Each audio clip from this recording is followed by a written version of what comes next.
रात के 9 बज चुके थे और जाह्नवी अभी अभी अपने सारे काम निपटा कर रिक्शा के लिए स्टैंड पर खड़ी थी। तभी एक रिक्शा वाला आया और जाह्नवी से पूछा, कहाँ जाओगे मैडम जी? जी भाई साहब, मुझे कौशल नगर जाना है, क्या आप चलोगे? रिक्शा वाला भाई साहब शहर में नया था तो उसने गूगल मैप खोला और कौशल डालकर जगह का पता लगाया। जगह 8 किलोमीटर दूरी पर थी। रिक्शा वाला भैया बोला, 400 रुपया लगेगा मैडम। जाह्नवी बोली, अरे ये तो बहुत ज्यादा है, 300 देती हूँ, चलोगे क्या? रिक्शा वाले ने जाह्नवी को ऊपर से नीचे तक पूरा देखा। चलो ठीक है, चलते हैं। जाह्नवी रिक्शा में बैठ जाती है और रिक्शा वाला भाई निकल लेता है। अभी 5 रिक्शा किलोमीटर आगे बढ़ चुका था। रिक्शा वाला अपने सामने वाले शीशे से जाह्नवी को घूरे जा रहा था और बार बार अपने शर्ट की कॉलर को ठीक कर रहा था और मस्ती से गीत गा रहा था। मेरी जान जरा कबूल कर लो, हमसे इश्क करने की जरा सी भूल कर लो। जाह्नवी को यह हरकत बिल्कुल अच्छी नहीं लगती है और वह किसी को फोन लगाती है। अरे राखी, तुम्हें पता है ना, मेरे पति आज अमेरिका जा रहे हैं, तो क्या तुम मेरे घर पर आ सकती हो?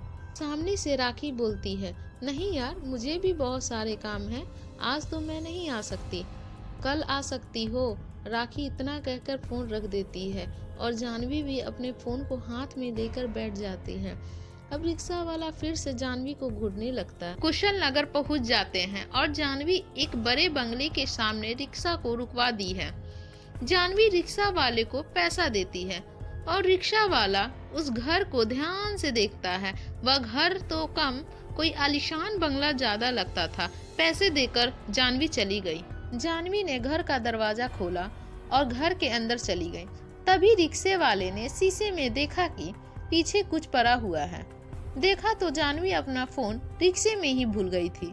इसीलिए रिक्शे वाले ने सोचा कि इसका घर इतना बड़ा है तो फोन कितना महंगा होगा, इसको चुराने से बहाने से जल्दी यहाँ से निकल लेते हैं। रिक्शा वाला फटाक से टेम्पो चालू किया और वहाँ से निकल पड़ा।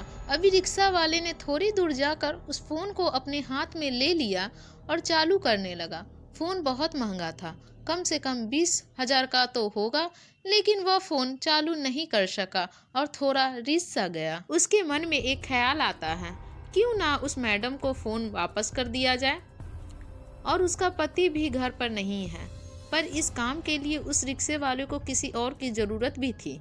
तो उसने अपने दोस्तों को फोन लगाया तो उसका दोस्त बोला, तुम चलो, मैं अभी आता हूँ। फोन काट कर रिक्शा वाला वापस कौशल नगर के लिए चला गया।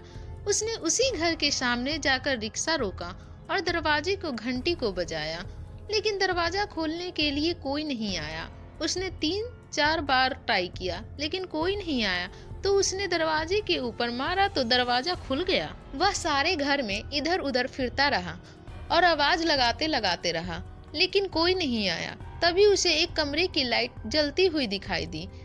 तो वह कमरे के अंदर जाता है और देखता है कि बाथरूम से नहाने की आवाज आ रही थी। लगता है मैडम जी नहा रही हैं। वह बैठा रहा। 15 मिनट, आधा घंटा हुआ, 1 घंटा हुआ, लेकिन वह मैडम बाहर नहीं आई। वहां बाथरूम की तरफ बढ़ने लगा और उसने बाथरूम का दरवाजा खटखटाया।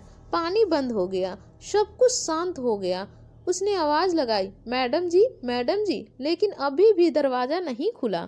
उसने दरवाजे के ऊपर जोर से मारा तो दरवाजा खुल गया।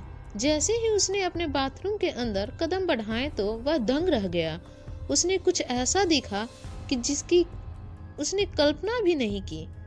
उसे सड़े हुए मांस की बदबू आ रही थी और उसने धीरे धीरे अपने दाएं तरफ देखा। दाएं तरफ देखते ही वह दीवार से सटक गया।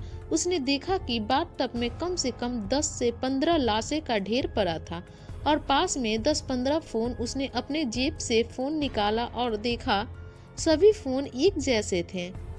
अब उस रिक्शे वाले ने ध्यान से देखा कि 15 की 15 लाशों सभी का कलर, ड्रेस कोड एक ही था। फिर उसने अपने कपड़े की तरफ देखा तो उसने भी वही कपड़े पहन रखे थे जो उन 15 लोगों ने पहन रखे थे। अब रिक्शा वाला पसीने से तरबतर हो गया। उसने इधर उधर देखा, वह मैडम जी उसे कहीं नहीं दिखी। तभी अचानक उस रिक्शे वाले को पीछे से जोर से लात मारकर वह मैडम उसको अंदर ढकेल देती हैं। रिक्शा वाला भैया पीछे देखता है तो वह मैडम अब मैडम नहीं रही, चुड़ैल बन गई। उसके बाल उसके सर के आगे आ रहे थे, उसके कपड़े के ऊपर खून लगा हुआ था और वह बोल रही थी, तू यहाँ रंग राख खेलने आया है ना? देख, मैं 15 लोगों को मार दिया, तुझे भी मार दूंगी। अब रिक्शा वाले ने अपना फोन निकाला और अपने दोस्त को फोन लगाया तो दोस्त का फोन बंद आ रहा था। किसको फोन लगा रहे हैं?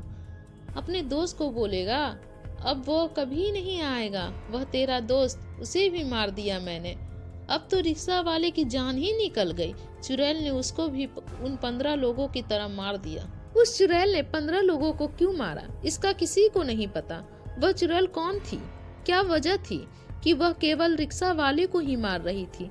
इसका पता अभी तक किसी को नहीं चला और ना ही चलेगा, क्योंकि उस चुड़ैल का रूप किसी ने देखा ही नहीं। इस भूतिया चुड़ैल की कहानी, हॉरर स्टोरी इन हिंदी, चुड़ैल और रिक्शा वाले से हमने क्या सीखा?